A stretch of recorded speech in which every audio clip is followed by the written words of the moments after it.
And then, lastly, on Marvel specifically, Black Panther Wakanda Forever star is convinced that Marvel Studios will recast T'Challa. I don't know why they didn't do that in the first place. What was the point that of Black makes Panther no Wakanda Forever, motherfucking then? sense. I almost called bullshit on that report, or they would have done it already. Well, so this is from Winston Duke, the guy who played M'Baku.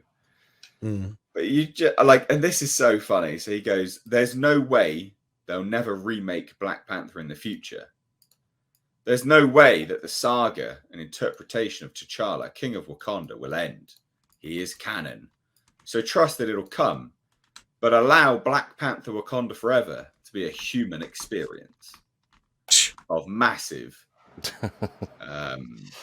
consumerism and capitalism. That human experience. Let's make that money." And it's not just that, you also have Derek Bozeman, who was like, yeah, like recast. Like, of course, recast. Chadwick's brother was like happy to do it, happy for them to do it. It's interesting. Doesn't that make it moot? Doesn't that leave the too little, too late now? Yeah. What was the whole point of this mourn porn of a movie? Mourn porn. That's what it was, wasn't it? It really was. Yes. It's just this like indulgent. It's just It's just all it was. It was just cry for me. Come on, cry, bitch. That's all it was. Just goodness me. Why would you recast after all of that? What's the point? Cry for me, I'm T'Challa. The truth is I never left you. They just recast me. I'm someone different. I'm back, I promise. Don't keep your distance. Yeah, I was in the camp of them just recasting him to begin with after he died the first time. Yeah, so was I. First time. Well, I was against it at first, and then I talked to some friends of mine who just happened to be black. Okay. And they explained to me, like, no, they understood where I was coming from. They're like, yeah, you could do that. And then that would be a really good way to, pay homage to the character. Because what I said is they should just, have him continue to be alive, but in the background being king. He just doesn't have time to do the Black Panther thing. And then somebody else will come in and take the mantle eventually. But you just have him always in the background doing stuff for the Wakandans in a political thing. And they're like, no. You have to have Black Panther. They're like, he has to be there. You just have to recast him. You can't kill him. And they, they went through this whole thing about what it meant to, black men and black children and especially black boys. And, I understood it. That was one of the few times that it really did resonate the way that they wanted this whole thing to do in not a woke way, but in a way that finally men could say, yes, not only do I have something I could share with my son, it's somebody that actually looks like me. Or looks like us, or however you want to put it. And in that respect, they explained to me how important of a milestone that movie was to them, especially men, the ones that had kids, and how important it was to their kids and to have somebody to look up to. And they compared it to like, how kids must have felt when George Reeves died back in the day, and that realization. And they didn't want their kids to have to go through that. They would think it'd be a little easier to explain the character looking different than trying to go through the whole death mourning thing. And they didn't like that. They didn't like the idea. They were not going to take their kids to the movie. They're like, I'm not taking my kids to a 2-hour funeral. Like, why the fuck should I do that? That is literally what it was. Worse. He's like, why would I do that to my kid? Like one of the guys I talked to kind of compared it to like when they killed Optimus Prime. He's like, that was traumatic as fuck for me as a kid, he said. Because I can't imagine what that would be like for my kid to go to the theater and see his hero get fucking killed. Oh. Yeah? Yeah, when they killed Optimus, I was just like, what is going on here? And those shows in the 80s always got worse after the movies. It's this guy I'm talking about. Tim, he's a huge fucking dude. So if you could imagine this big motherfucking black guy going, I was a kid, I saw Optimus die, and I cried like a little baby. You can't do that to my boy. It's like, no fucking way. You've never cried in your life. Unless somebody took away your chicken wings or something. I said. He's like, shut the fuck up. And then they said, like, maybe if they were barbecue or something like that. Yeah. That's brilliant. No, he's a funny motherfucker, though. So to follow on from that, Ryan Coogler has basically come out and said, like, why didn't T'Challa die in battle? And you're like, okay, that's another thing too that bothered him. Yeah, this would be a great explanation. Yeah, he kind of went out like a bitch. He did, yeah. Well, his explanation: just practically, everyone was going to be waiting to see how we dealt with it. So doing it right up front made sense. In terms of the characters, we needed to introduce a different version of Shuri. We're showing the moment that she becomes a different person than the person we met. She's the smartest person in the world, but she can't save her brother. What does that do to you?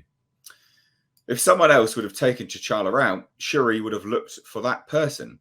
We wanted it to be a situation where the only place to go was internal. Now, my opinion of that is that's a great explanation, but it also doesn't make any sense in universe when the smartest person in the smartest person there in the world. I mean, just freeze them. You got freezers. You did with the Winter Soldier. Just freeze him. Just freeze him. Just freeze him. Just freeze him, and then you have all the time you want. Just there you go, done. Results straight away. And also, technically, you can still die and she can still be changed. Like, this is just bad writing. To say that it has to be that. It has to be an internal. There are ways to write it as an internal struggle. Like there are, like he could die in battle because Shuri, I don't know, is to blame from a sense of not, I don't know, going out when she was asked to or something along those lines, and he had to go out instead, so she blames herself. There's so many different ways, He came to save her from. She's a fucking princess, right? So like you can have her on a convoy, traveling, and then she get, it's Africa, for goodness sake, have them set upon by terrorist groups, whatever you want to call it, insurgents, and then he goes to save her, gets the call, goes to save her, and then boom, died. That's another way to do it. I mean, thoughts? Well, I never saw the movie, so I can't say anything, but I from what I heard of what the movie was about, what I thought it was going to be about from the trailers and stuff, compared to what I heard it was about, I'm like, that makes absolutely no sense, because it sounds like they're fighting over the metal shit or whatever it is, the vibranium. And from one perspective, from what some people were explaining to me, it's almost like the Wakandans are kind of like imperialists, or however you want to put it. Like they're assholes, and they're coming in. It's like, okay, it would make more sense if you'd have had like a mistaken, like make it look like, Namor had killed T'Challa, and it was something completely that was a misunderstanding. Yeah, do it like I've just said. Yeah, exactly like you said. And then that way you actually have a reason for them to have conflict.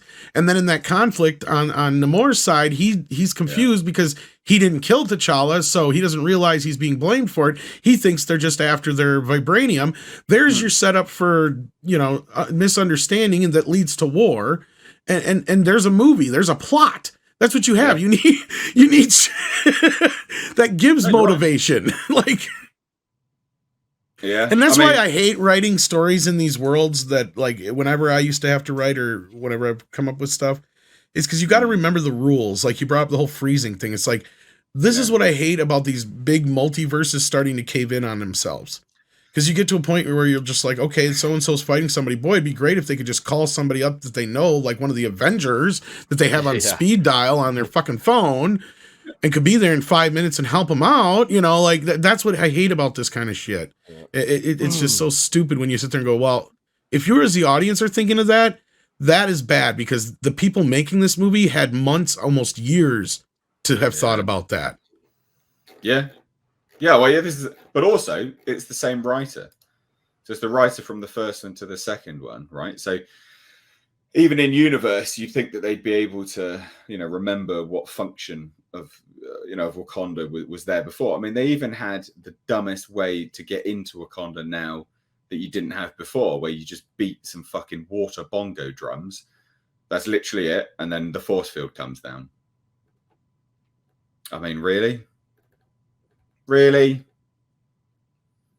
Whereas before you just pushed a button and it came down. Now they're like, no, guys, you got to beat water bongos. Yeah, when I heard that, I was just fuck off. Dumb. Like how... that's almost as bad as the code being 1, 2, 3, 4, 5. Oh, so dumb. It's amazing. That's the same code I got on my luggage.